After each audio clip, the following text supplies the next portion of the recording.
तो अब हम डिस्कस करेंगे एक term that is FBD, free body diagram. देखो इस टर्म को मैंने अभी भी कई क्वेश्चंस में यूज किया है, बट इसको एक्चुअली एक्सप्लेन हम लोग अब करेंगे।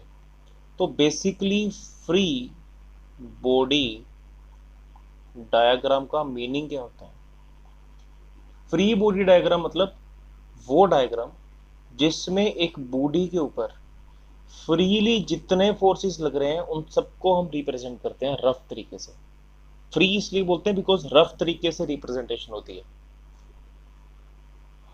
किसी भी बॉडी के ऊपर लगने वाले सभी फोर्सेस की डायग्राम। फॉर एग्जांपल सपोज करो आपके पास एक क्वेश्चन हो, यहां से आई होप कि क्वेश्चंस को आप लोग खुद भी सॉल्व करना शुरू कर सकते हैं, बिकॉज यहां से आप लोग कॉन्सेप्ट को समझने लगेंगे। तो सपोज करो ये एक 5 केजी की बॉडी है, ये 10 केजी की बॉडी है, ये 30 केजी की बॉडी है और ये 20 केजी की बॉडी है। यहाँ आपको 4 धागे दिख रहे हैं, धागा A B C D, और बॉडीज को नाम दे दो P Q R S। तो आपका क्वेश्चन है धागे A में, B में, C में, D में टेंशन कितनी है। तो देखो कैसे करेंगे ऐसे क्वेश्चंस को सोल्व करने के लिए। जैसे कि हमने जस्ट पहले क्वेश्चन सोल्व किया था, चारों बॉडीज की FBD बनाएंगे, फ्री बॉडी डायग्राम्स बनाएंगे। उस FBD में सभी लगने वाले फोर्सेस को मेंशन किया जाएगा। फॉर एग्जांपल हम S से शुरू करते हैं। S का खुद का वजन है 50 न्यूटन, ऊपर की ओर टेंशन है TD माने tension in the string D। अब R की FBD बनाते हैं। R का खुद का वजन है 100 न्यूटन, D स्ट्रिंग ने इसको नीचे की ओर खींचना है, तो there is tension due to D। C string ने इसको ऊपर की ओर खींचना है। देखो FBD समझो, खुद का वजन नीचे, टेंशन ड्यू टू D ऊपर, ये बन गई इसकी FBD। खुद का वजन नीचे, टेंशन ड्यू टू D नीचे, और टेंशन ड्यू टू C ऊपर, ये बन गई इसकी FBD। अब जहां पे बात है Q की, खुद का वजन नीचे 300 newton, tension due to C नीचे और टेंशन ड्यू टू B ऊपर, Q की FBD। अब P पे आते हैं, खुद का वजन नीचे, टेंशन ड्यू टू B नीचे, टेंशन ड्यू टू A नीचे, ये सबकी FBD कंप्लीट है। अब यहाँ से आगे मैं डिस्कस नहीं करूंगा, पहली बात हमें FBD समझने थे वो हमने समझ ली। FBD का मीनिंग क्या है, FBD में करते क्या है, ये हमें समझ में आ गया। उसके बाद अब इस सभी चीज़ों को सोल्व करके मैं फाइनल आंसर लिख रहा हूँ, आप लोग खुद कैलकुलेट करके आंसर निकालें। ABCD, D के ऊपर लगने वाली टेंशन 50 न्यूटन होनी चाहिए, C के ऊपर लगने वाली टेंशन 150 न्यूटन, B के ऊपर लगने वाली टेंशन 450 न्यूटन एंड A के ऊपर लगने वाली टेंशन 650 न्यूटन आनी चाहिए। आप लोग खुद करके देखो, ठीक है। आई तो मुझे मैच करवाना। सो now let us discuss another question, ठीक है। सपोज करें एक सिमेट्रिकली एक ग्राउंड पे दो ब्लॉक्स पड़े हैं, दोनों ब्लॉक्स बिल्कुल सिमिलर हैं, बिल्कुल लाइक 5-5 केजी के दोनों ब्लॉक्स हैं। इनके ऊपर एक और बड़ा ब्लॉक है जो कि सिमेट्रिकली प्लेस्ड है।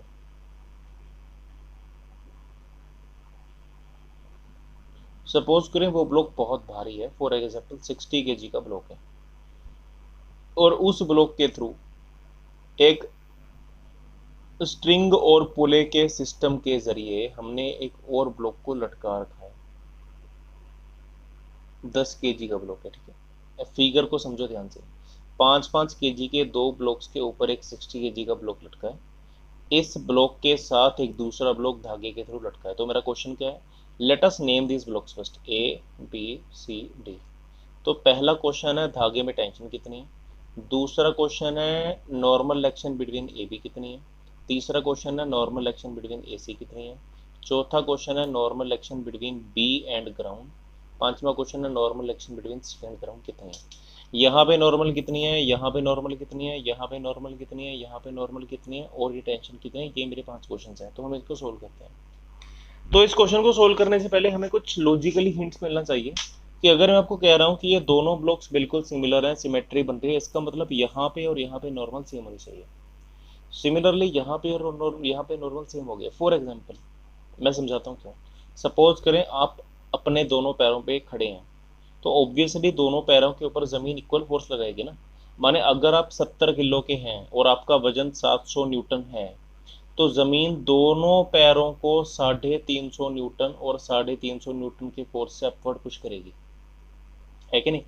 तो इसी तरह से यहाँ से ये सभी ब्लॉक्स इसके ऊपर फोर्स लगाएंगे। पहली बात, मान लेते हैं कि ब्लॉक B A के ऊपर नॉर्मल एक्शन लगाता है, ऊपर की ओर लगाएगा, ब्लॉक सी भी ए के ऊपर similar same equal normal action लगाएगा, ये आपको याद रखना है। अब हम शुरू करते हैं एफबीडी से। सबसे पहले ब्लॉक डी की एफबीडी बनाते हैं। डी की एफबीडी बहुत इजी है। नीचे की ओर 100 न्यूटन, ऊपर की ओर टेंशन है, कितनी है? 100 न्यूटन। तो जब इसको टेंशन लग रही है 100 न्यूटन, क्योंकि अगर टेंशन, देखो समझो क्यों, अगर टेंशन 100 न्यूटन से कम होगी तो ये नीचे चला जाएगा, अगर टेंशन 100 न्यूटन से ज्यादा होगी तो ये ऊपर खिंच जाएगा, इसलिए टेंशन एग्जैक्ट 100 न्यूटन है। अब इसकी एफबीडी पे आते हैं। अब हमें टेंशन की वैल्यू तो पता लगी 100 न्यूटन, क्योंकि मैंने आपको बताया धागे में हर जगह पे टेंशन सेम होती है। इसके लॉजिक पे हम लोग बाद में आएंगे, फिलहाल आप इस बात को याद कर लो। तो अब इसकी एफबीडी पे आते हैं। ए की, ए को बी ने ऊपर पुश किया, जो फोर्स यहां पे लग रहा है एन ए बी, इसको मैं एन बोल देता हूं, ठीक है। ए को सी ने भी ऊपर पुश किया यहां से, वो भी आ गया N, is equal to N A C. ऊपर की ओर टेंशन है जो कि 100 न्यूटन के बराबर है, नीचे की ओर ए का वजन है 600 न्यूटन, ठीक है। तो देखो इसका फंडा समझो, नीचे की ओर 600 न्यूटन, ऊपर की ओर 100 न्यूटन, नीचे ऊपर की ओर एन ए सी, ऊपर की ओर एन ए बी। तो देखो कितने फोर्स है, इसने इसको ऊपर की ओर पुश किया, इसने इसको ऊपर की ओर पुश किया, ऊपर की ओर धागे का फोर्स और नीचे की ओर वजन। तो देखो क्या अपनी इक्वेशन बनी, अपनी इक्वेशन बनी ऊपर की ओर 100 प्लस एन प्लस एन, ये तीन फोर्स है ऊपर की ओर, और नीचे की ओर है 600, ठीक है। तो अपनी इक्वेशन क्या बनी, 2n is equal to 600 minus 100 is equal to 500। तो n की वैल्यू क्या बनी, 250 न्यूटन, ठीक। तो बेसिकली ब्लॉक बी और ब्लॉक सी, ये दोनों ब्लॉक ए के ऊपर 250 न्यूटन के फोर्स लगा रहे हैं, ठीक है, ठीक है। तो हमें यहाँ पे दो नॉर्मल एक्शंस पता लगी, हमें ये पता है, ये पता है, ये पता है। अब हम इस पे आते हैं। इन दोनों को निकालने के लिए हमें बी के ऊपर लगने वाली नॉर्मल एक्शन, बी की एफबीडी बनानी पड़ेगी। देखो बी का खुद का वजन है 5 केजी, तो इसको नीचे की ओर अर्थ पुल करेगी with a force of 50 Newton. खुद के वजन के अलावा ए ने इसको नीचे पुश किया, ग्राउंड ने इसको ऊपर की ओर पुश किया, तो ए के द्वारा लगने वाला फोर्स है एन बी ए।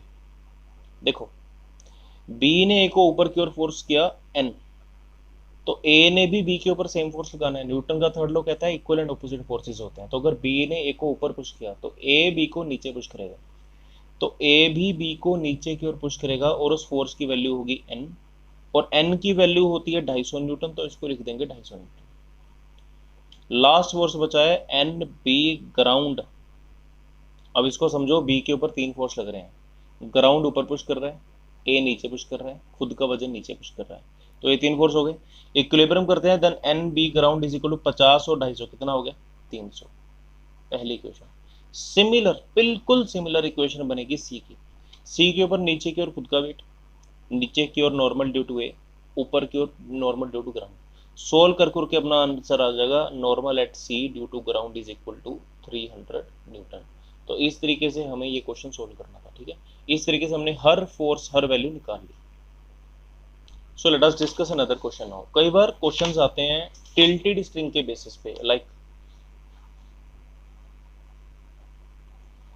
सपोज करो एक क्वेश्चन आया कि एक धागा है, उसके साथ एक और धागा है, इसके साथ एक और धागा है, और ये ब्लॉक है, फॉर एग्जाम्पल 20 kg का ब्लॉक है, ठीक है। और सपोज करो ये एक 53 डिग्री का एंगल है, ये कोई पॉइंट है ओ। तो मेरा क्वेश्चन क्या है, मेरा क्वेश्चन ये है कि इस धागे के साथ और इस धागे के साथ एक गांठ बांधी गई, और यहाँ पे नीचे से एक धागे के साथ एक ब्लॉक लटका है जो कि 20 किलो के वजन का है, ठीक है। और इस धागे का इस दीवार के साथ 53 डिग्री का एंगल बन रहा है छत के साथ। तो कहता इस धागे में टेंशन बताई जाए, इस धागे में टेंशन बताई जाए, और इस धागे में टेंशन बताई जाए, ये क्वेश्चन है, ठीक है। यहाँ पे मैं आपको एक दो बातें क्लियर करता हूँ। किसी भी धागे में तब तक टेंशन सेम रहती है, भले ही उसमें जितने मर्जी घुमाव मोड़ जो मर्जी आए, जब तक कि उसमें कोई गांठ नहीं पड़ती। देखो इसमें कोई गांठ नहीं है तो हर जगह टेंशन सेम है। इसमें यहाँ पे गांठ पड़ गई तो यहाँ टेंशन कुछ हो रहा है, यहाँ कुछ हो रहा है, यहाँ कुछ हो रहा है, पहली बात। दूसरी बात, इसका प्रूफ हम बहुत जल्द डिस्कस करेंगे। जस्ट इस क्वेश्चन के बाद हम लोग इसी बात का प्रूफ डिस्कस करेंगे कि किसी भी धागे में हर जगह पे टेंशन क्यों सेम रहती है। तो यहाँ पे मैं कहना चाहता हूँ यहाँ से यहाँ तक टेंशन सेम T1, यहाँ से यहाँ तक टेंशन सेम T2, और यहाँ से यहाँ तक टेंशन सेम T3। तो हमें फाइंड आउट करनी है। आप लोग चाहें तो खुद ट्राई कर सकते हैं, नहीं तो मैं ट्राई कर रहा हूँ। देखो पहली बात, इस ब्लॉक की एफडी बनाए। इस ब्लॉक को नीचे की ओर लगा 200 न्यूटन, ऊपर की ओर लगा T3, तो इक्वल करेंगे तो T3 की वैल्यू हो जाएगी 200 न्यूटन, तो ये आ गया 200 न्यूटन। अब पॉइंट पे आते हैं। देखो ये पूरा सिस्टम रेस्ट पे है, ये दीवार खड़ी है, ये दीवार खड़ी है, तो पूरा सिस्टम खड़ा है, पूरा सिस्टम खड़ा है, तो ये भी खड़ा है, ये खड़ा है, तो नेट फोर्स 0 कर दिया, इसकी वैल्यू आ गई। सिमिलरली ये पॉइंट भी तो रेस्ट पे है, ये पॉइंट रेस्ट पे है, तो ये तीनों फोर्स जो जो हैं ये कैंसिल आउट हो जाएंगे। तो बेसिकली नीचे की ओर है T3, इस डायरेक्शन में है T2, इस डायरेक्शन में है T1। अगर ये 53 है तो ये भी बेसिकली 53 डिग्री है, तो ये बेसिकली 53 डिग्री है। अब देखो क्या करेंगे।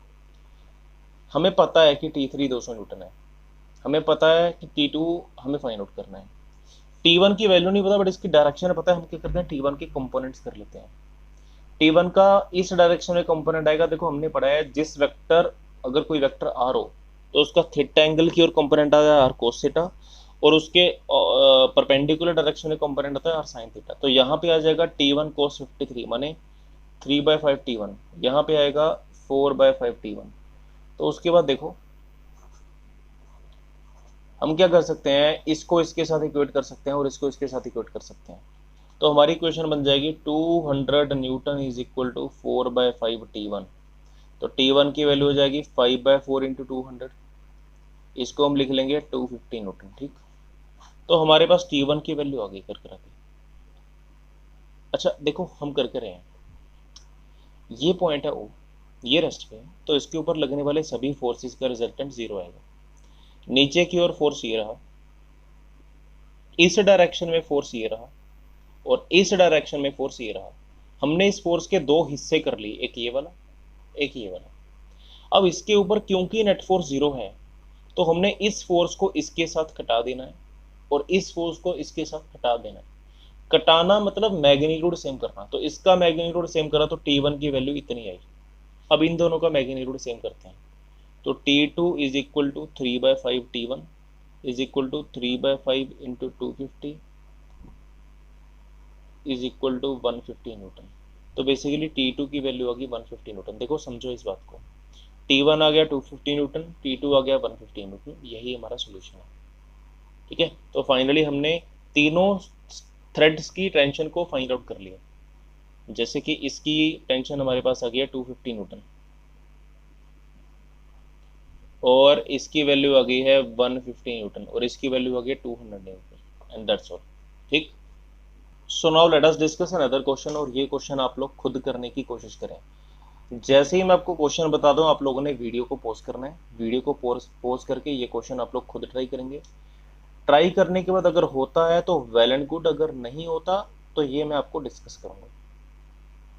देखो ये क्वेश्चन है, इस दीवार, इस छत के साथ एक धागा लगा है, यहाँ पे इस धागे के साथ एक ब्लॉक बंधा है, और ये धागा ऐसे पुले के साथ जा रहा है और इस ब्लॉक के साथ बंधा है। तो कहता इसमें टेंशन बताओ, इसमें टेंशन बताओ और इसमें टेंशन बताओ। यहाँ पे आपको इतना पता है कि ये धागा एक है, और ये ब्लॉक हमें दिए हैं, ये ब्लॉक है 10 kg, no not 10 kg, it is 25 kg। ठीक है, और ये हमें दिया है 15 kg, और पूछा गया है एक तो एंगल बताओ कितना है, एक इसकी टेंशन बताओ कितनी है, इसकी टेंशन बताओ कितनी है, और इसकी टेंशन बताओ कितनी है। ये क्वेश्चन है। इसकी टेंशन देखो, इसकी T2 है, इसको T1 है, इसकी T3 है। तो कहता T1 बताओ, T2 बताओ, T3 बताओ और थीटा बताओ। ये क्वेश्चन है। करो ट्राई वीडियो पॉज करके, मैं बता रहा हूँ। तो आई होप आप लोगों ने वीडियो पॉज करके ट्राई कर लिया होगा। सो लेट अस डिस्कस इट। पहली बात, इसकी एफपीडी, नीचे की ओर 250 न्यूटन का वजन, ऊपर की ओर T3, तो T3 is equal to 250 newton, क्योंकि सिस्टम रेस्ट पे है। दूसरी बात, ये जो ब्लॉक है इसका नीचे की ओर वजन है 150 न्यूटन, ऊपर की ओर है T2, तो इक्वेशन बनी T2 is equal to 150 Newton. ठीक है, तो देखो ये हो गई दूसरी इक्वेशन और ये हो गई पहली इक्वेशन। अब इस पे आते हैं, इस पॉइंट की एफबीडी पे आओ। T1 लगा थीटा पे, इधर लगा 250 न्यूटन माने T3, और इधर लगा T2 माने 150 न्यूटन। अब देखो क्या करना है, T1 के कंपोनेंट्स आ जाएंगे T1 cos थीटा और T1 sin थीटा। अब देखो क्या होगा, पहली बात इसको इसके इक्वल करते हैं, इसको इसके इक्वल करते हैं। क्यों? क्योंकि सिस्टम रेस्ट पे है, सिस्टम रेस्ट पे है तो नेट फोर्स जीरो है, नेट फोर्स जीरो है तो ये पॉइंट भी रेस्ट पे है, इस पे भी नेट फोर्स जीरो है, इस पे लगने वाले तीनों नेट फोर्स हमने लिख लिए। अब तीनों का नेट जीरो करेंगे, कैसे करेंगे? इसको इसके साथ कैंसिल आउट कर देंगे और इसको इसके साथ कैंसिल आउट कर देंगे। तो T1 cos theta is equal to 150 newton पहली equation, T1 sin theta is equal to 250 newton second equation.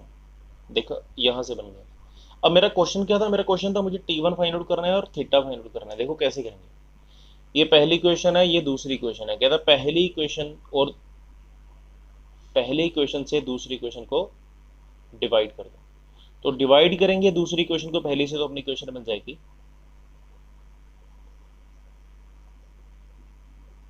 This upon this is equal to 250 by 150 is equal to 5/3। तो साइन अपॉन कोस बना tan theta. तो पहली बात theta की value बन गई tan inverse 5/3।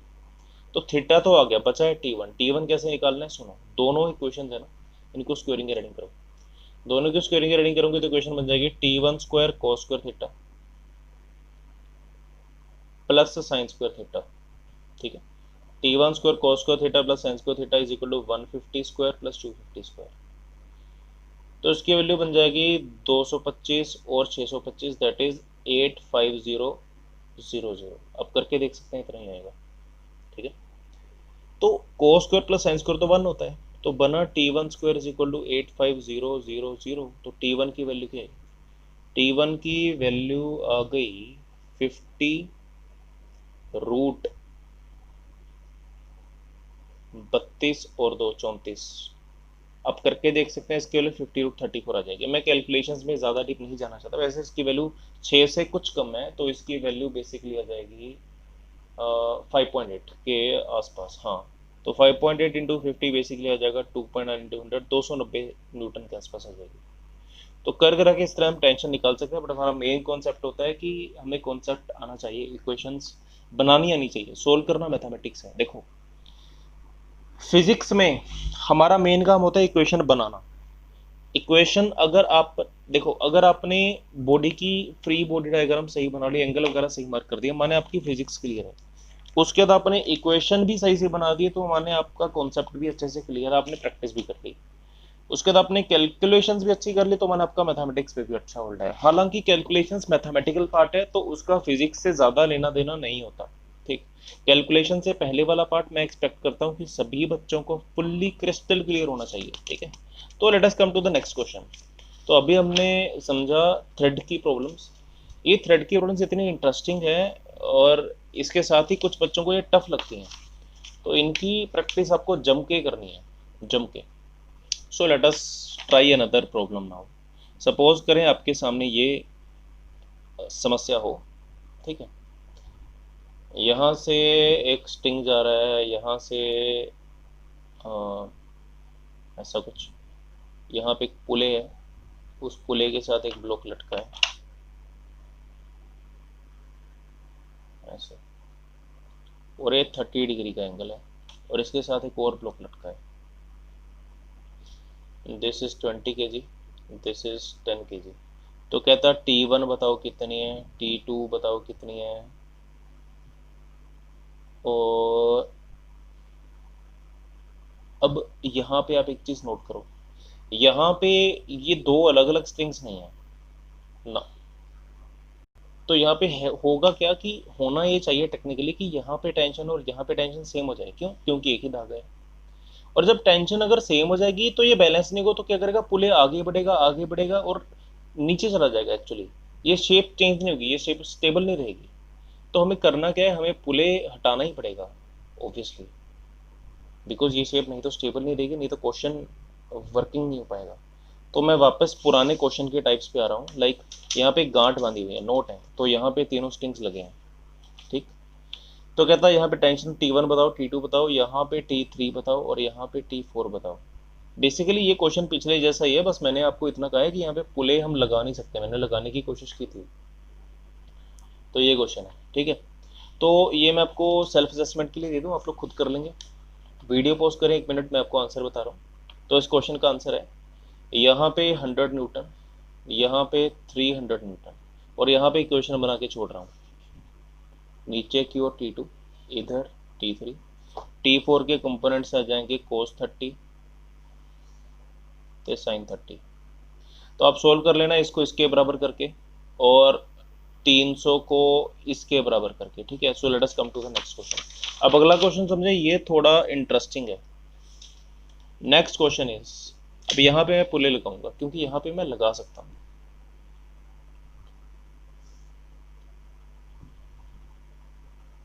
कहता ये एक धागा है और यहाँ पे बन रही है सिमेट्री, और यहाँ पे एक पुले लगा है, एक ब्लॉक लगा है, 30 kg का ब्लॉक है। तो कहता ये जो दोनों एंगल्स हैं ये सेम है और ये दोनों एंगल सपोज 37 डिग्री हैं। तो कहता बताओ इस धागे पे टेंशन कितनी है अगर ये ब्लॉक टेस्ट पे है। सो राइट, देखो आपको इतना पता है कि ये धागा एक ही है, तो यहाँ पे दोनों साइड पे टेंशन सेम है, टी और टी।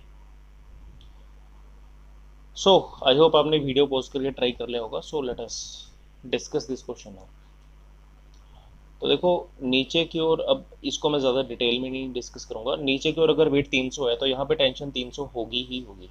तो इस पुले की एफपीडी पे आते हैं। पुले पे नीचे की ओर वजन है 300 न्यूटन, इस डायरेक्शन में टेंशन है टी और इस डायरेक्शन में टेंशन है टी। एक बात आपको याद रखनी है, जो भी धागा पुले को टच करेगा वो पुले को अपनी पूरी पूरी टेंशन देता है। तो पुले पे पूरी पूरी टेंशन डी है, इधर भी और इधर भी, क्योंकि धागा उसको दो साइड से टच कर रहा है। तो अगर ये एंगल 37 डिग्री है तो ये एंगल भी 37 डिग्री है। तो उसके कंपोनेंट्स आ जाएंगे cos 37 sin 37। तो टी के कंपोनेंट आए 4t/5, 3t/5। सिमिलर इसके कंपोनेंट आ गए 4t/5 एंड 3t/5। अब देखो ये तो हो गया कैंसिल, और ये दोनों इसके साथ इक्वल होंगे, तो 4t/5 into 2 is equal to 300 newton. तो ये बन जाएगा 8t/5 इज इक्वल टू 300। तो t की वैल्यू हो जाएगी 1500/8 बराबर है 375/2 बराबर है ये बन जाएगा अप्रोक्सीमेटली 187.5 न्यूटन, ठीक है। So let us discuss another question now. अच्छा, without after before discussing anything else, तो मुझे आपको ये प्रूव करना है कि धागे में हर जगह पे टेंशन सेम क्यों होती है। अब समझिए, पहली बात, धागा जो है, थ्रेड या केबल, जो भी लिखा हो, थ्रेड लिखा हो, केबल लिखा हो, रोप लिखा हो, स्ट्रिंग लिखा हो, और क्या बोल सकते हैं, थ्रेड हो गया, केबल हो गया, रोप हो गया, स्ट्रिंग हो गया, और चलो एनीवेज इतने नाम काफ़ी हैं, ठीक है। तो पहली बात तो ये है, इसको चेन भी बोल देते हैं कई बार, इसके काफ़ी नाम होते हैं, बात बात एक ही है, क्वेश्चन के उस पर स्ट्रक्चर पे कोई फर्क नहीं पड़ता। इसकी कंडीशन है it should be massless and without note, गांठ नहीं होनी चाहिए। तो जब धागे पे गांठ नहीं है और वो मासलेस है तो उसमें टेंशन जो है वो सेम है एवरीवेयर। क्यों सेम है, आते हैं इस पर। सपोज करो कि ये एक ब्लॉक है, इसको मैं खींच रहा हूं यहां से अपने हाथ से,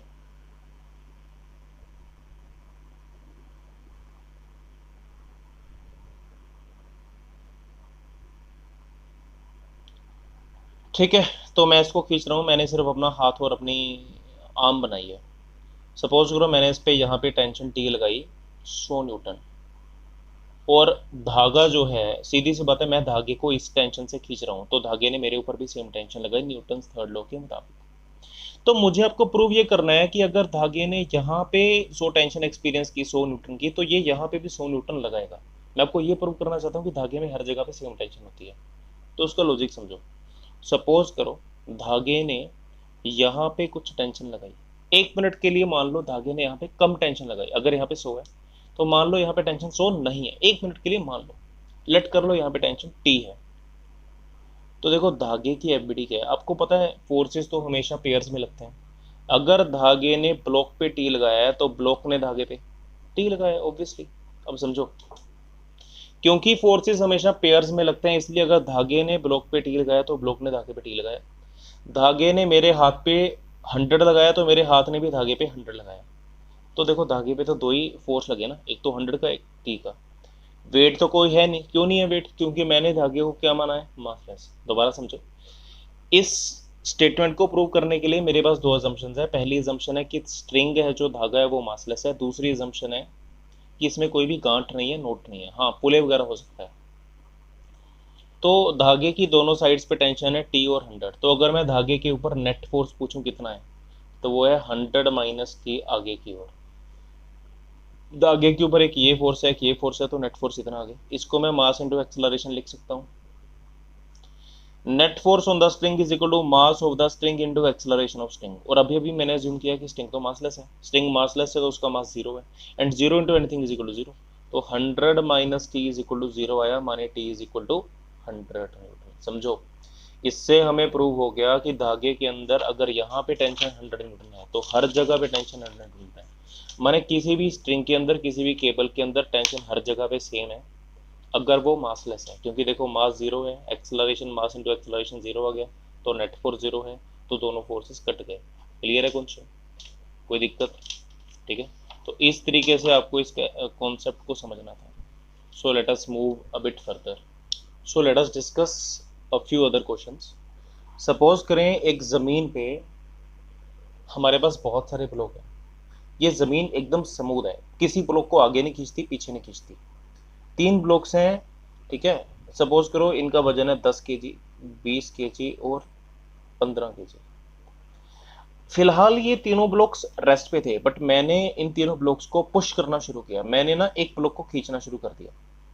तो मैंने क्या किया, ये टोटल मेरे पास जो है 45 केजी का मास है, और मैंने इस वजन के ऊपर 180 न्यूटन का फोर्स लगाना शुरू कर दिया। ध्यान से समझो, 10 केजी के वजन के साथ एक धागे के थ्रू 20 केजी का वजन बंधा है, इसके साथ एक धागे के थ्रू 15 केजी का वजन बंधा है, और मैंने आगे वाले ब्लॉक को खींचना शुरू कर दिया 180 न्यूटन के फोर्स से। ये बीच का धागा, इसके अंदर कुछ टेंशन होगी, मुझे नहीं पता कितनी है। इसके अंदर भी कुछ टेंशन होगी, मुझे नहीं पता कि कितनी है। मेरा ये सिस्टम है, तो मैंने इसको खींचूंगा। तो खुद सोचो, अगर मैं इसको खींचूंगा तो धागे लगे हैं, तो ये तो दोनों खुद ब खुद अपने आप खींचे चले जाएंगे ना। तो मैंने अगर ये मूव करता है तो इन दोनों को ऑटोमेटिकली मूव करना पड़ेगा, इनकी मजबूरी होगी। ठीक, तो मेरा क्वेश्चन क्या है? मेरा क्वेश्चन ये है कि भाई T1 बताओ कितना होगा, T2 बताओ कितना होगा। तो 3 बातें समझ लो। 3 ब्लॉक्स दिए हैं, इनके बीच में धागा है जो कि इनएक्सटेंसिबल है। इनएक्सटेंसिबल मतलब ना इसका साइज कम हो सकता है ना ज़्यादा हो सकता है। इसको आगे खींचना है, फोर्स दे दिया, तो यहाँ पे दोनों की टेंशन बतानी है। तो देखो, इसको मैं ही डिस्कस करूंगा बिकॉज ये आपके लिए इस टाइप का पहला क्वेश्चन है। तो समझें इस टाइप के क्वेश्चंस को हमने कैसे सोल्व करना है। देखो, सबसे पहली बात, ये दोनों अलग अलग धागे हैं, तो यहाँ पे टेंशन डिफरेंट डिफरेंट होंगी। अब मुझे एक बात बताओ, ये ब्लॉक सबसे आगे, ये ब्लॉक सबसे पीछे है, तो जब मैं इसको खींचूंगा, समझो इस बात को, जब मैं इसको खींचूंगा तो इनमें से किसकी एक्सेलरेशन सबसे ज्यादा होगी, किसकी एक्सेलरेशन सबसे कम होगी? सोचो सोचो सोचो। 10 केजी, 20 केजी और 15 केजी के ब्लॉक हैं, 10 केजी वाला सबसे आगे है। तो जब मैं 10 केजी वाले ब्लॉक को आगे खींच रहा हूँ, तो इनमें से किस ब्लॉक की एक्सेलरेशन सबसे ज्यादा होगी, किसकी सबसे कम होगी? वीडियो पॉज करके सोचो। सोच लियो? तो सुनो जवाब। सपोज करो आप एक ट्रेन में बैठे हैं, ट्रेन अभी लुधियाना में है। ट्रेन में बहुत सारी बोगियां होती है, ट्रेन में बहुत सारे डिब्बे होते हैं। और ट्रेन का जो इंजन है वो, सपोज करो उसके आगे वाला डिब्बा है एसी का, उसके पीछे स्लीपर के डिब्बे हैं, उसके पीछे जनरल के डिब्बे हैं। तो ट्रेन का इंजन सभी डिब्बों को खींचता है। सपोज करो वो ट्रेन लुधियाना की है और 5 घंटे बाद वो ट्रेन लुधियाना में दिल्ली में पहुंची, लुधियाना से दिल्ली पहुंची 5 घंटे बाद। तो मुझे एक बात बताओ, सबसे पहले कौन सा डिब्बा दिल्ली पहुंचेगा? बस सभी इकट्ठे पहुंचेंगे ना, सभी डिब्बे दिल्ली में इकट्ठे पहुंचेंगे। इसका क्या मतलब है? इसका मतलब है कि जब दो तीन बॉडीज इकट्ठी धागे से कनेक्टेड हैं, तो उनकी वेलोसिटी या एक्सेलरेशन डिफरेंट नहीं होती, सेम होती है। माने अगर इसकी एक्सेलरेशन ए है तो इसकी भी ए है और इसकी भी ए है। जैसे ट्रेन के सभी डिब्बों की वेलोसिटी एक साथ सेम होती है, अगर एक डिब्बा फास्ट है तो बाकी भी फास्ट है, एक स्लो है तो बाकी भी स्लो है। अगर एक कार फास्ट जा रही है तो उसके अंदर बैठी सभी सवारियां, सभी पैसेंजर्स फास्ट जा रहे हैं, तो सबकी जान खतरे में है। सिमिलरली इसकी जितनी एक्सेलरेशन है उतनी ही बाकी ब्लॉक्स की है। अब आगे समझते हैं। हमें इतना पता लग गया कि तीनों की एक्सेलरेशन सेम है, लेट इट बी। अब देखो मैंने लेट क्या क्या किया है। मैंने लट किया टेंशन T1, मैंने लट किया टेंशन T2 और मैंने लट किया तीनों की एक्सेलरेशन ए। समझो इस बात। यहाँ पे टेंशन कितनी है मुझे नहीं पता, मैंने लट कर ली। यहाँ पे टेंशन कितनी है मुझे नहीं पता, मैंने लट कर ली। और इन तीनों की एक्सेलरेशन कितनी है मुझे नहीं पता, मुझे बस इतना पता है कि सेम है, तो मैंने उसको लट कर लिया। अब समझते हैं कैसे। तीनों ब्लॉक्स की एफबीडी बनाते हैं। 15 केजी की एफबीडी बनी T2, दैट्स इट।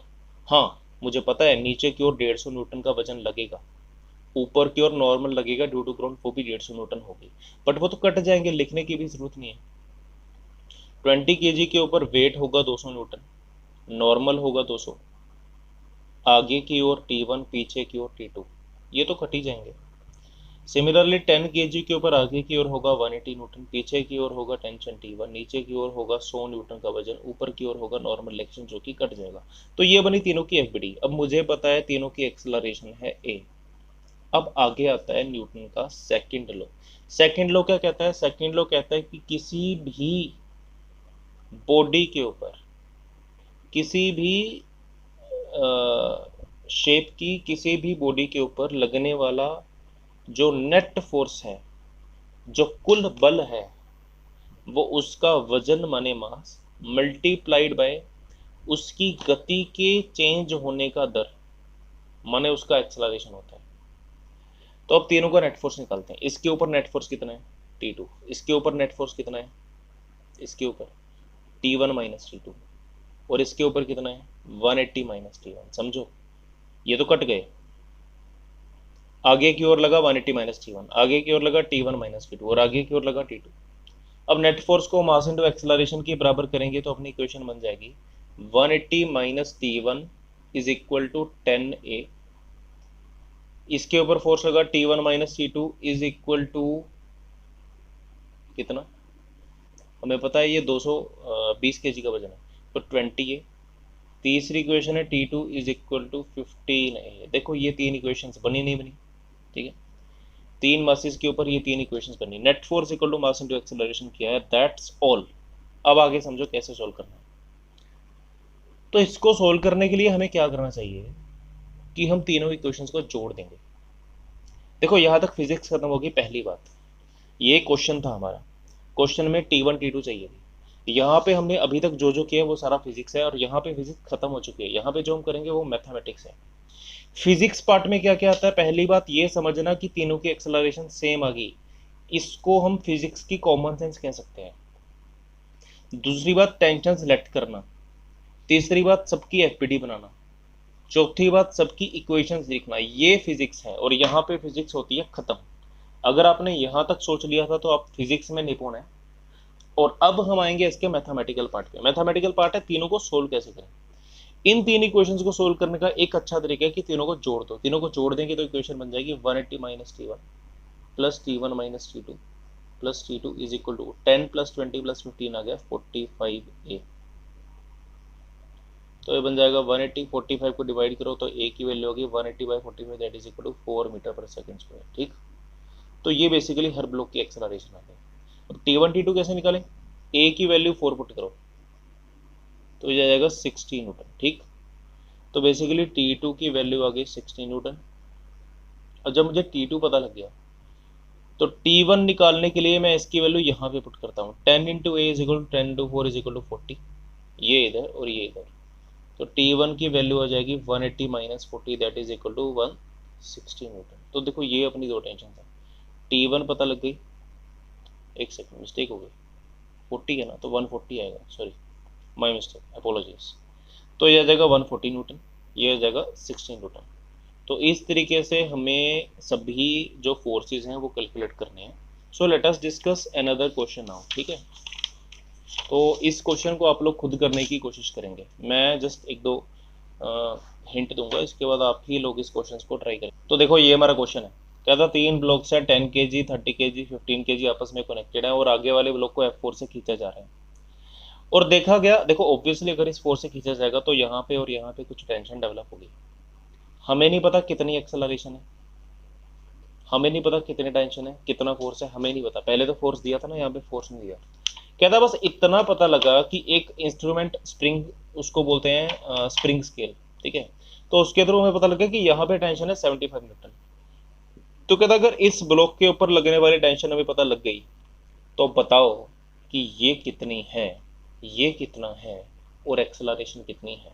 क्वेश्चन समझो, ये टेंशन दे दी, इस फोर्स की वजह से ये टेंशन है, तो कहता बताओ कि ये टेंशन कितनी है, ये फोर्स कितना है और एक्सेलरेशन कितनी है। ये आपका क्वेश्चन है। आप ट्राई करना चाहो तो वीडियो को पॉज करके ट्राई करो, फिर हम डिस्कस करेंगे। तो आई होप आप लोगों ने वीडियो पॉज करके क्वेश्चन को ट्राई कर लिया होगा। सो let us discuss this question now. तो पहली बात हम इसकी इक्वेशन बनाएंगे। देखो हमने एफबीडीज पहले भी बनाई थी, मैं दोबारा सेम चीज़ को रिपीट नहीं करना चाहता। तो जैसे कि एफबीडी यहाँ पे बनाई थी वैसे ही एफबीडी यहाँ पे भी दोबारा बन जाएंगी। तो कर करा के एफबीडी क्या बनती है, पहली बात इसकी इक्वेशन बनती है नेट फोर्स कितना आया T2 कितना है 75 इज इक्वल टू क्या हो गया 15 इंटू एक्सेलरेशन, पहली इक्वेशन। इसको सोल्व करके 15 को इधर ले जाओ, ए की वैल्यू 5 मीटर पर सेकंड स्क्वायर आ गई। अब इसकी एफबीडी पे आते हैं, नेट फोर्स कितना है T1 माइनस T2 कितना है 75, वैल्यू डालो T1 माइनस 75। देखो नेट फोर्स आ गया, this minus this net force आ गया is equal to mass into acceleration 30 into A. समझो इस बात को, मास है 30, एक्सेलरेशन है ए, बट हमें पता है एक्सेलरेशन 5 है, इसकी एक्सेलरेशन 5 आ चुकी है और हमें पता है कि तीनों की एक्सेलरेशन सेम है, तो इसकी एक्सेलरेशन भी 5 है, तो ये बेसिकली बन गया 150 न्यूटन।